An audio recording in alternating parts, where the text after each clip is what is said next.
MP మాట్లాడిన విధానము ఏమి తప్పేముంది? ఏం తప్పుందండి? ఇండియా పాకిస్తాను విభజనలో చాలా అతలాకుతలమైంది. 10,000 మంది చనిపోయినారు అనవసరంగా. ఇక్కడ కూడా 2009లో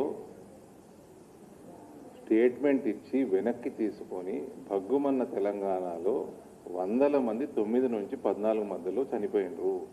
2009లోనే ఇచ్చేయాలా? 2004లోనే కమిట్ చేసిండ్రు వీళ్ళు మేనిఫెస్టోలా. ప్రభుత్వంలోకి రాగానే కాంగ్రెస్ ఇచ్చేయాలా? 2009లోనే కనీసం ఇవ్వాలి. రాజశేఖర రెడ్డి చనిపోయినాకన్నా గమ్మున ఇచ్చేస్తే అయిపోతుండే. దానికి తోడు ఒక స్టేట్మెంట్ ఇచ్చి రిటర్న్ తీసుకొని ఇంకా దానివల్ల బగ్గుమని 100 మంది చనిపోయినరు. ఇదంతా అనవసరము అన్నది ప్రక్రియని తప్పుపట్టిండు ఎంపీ.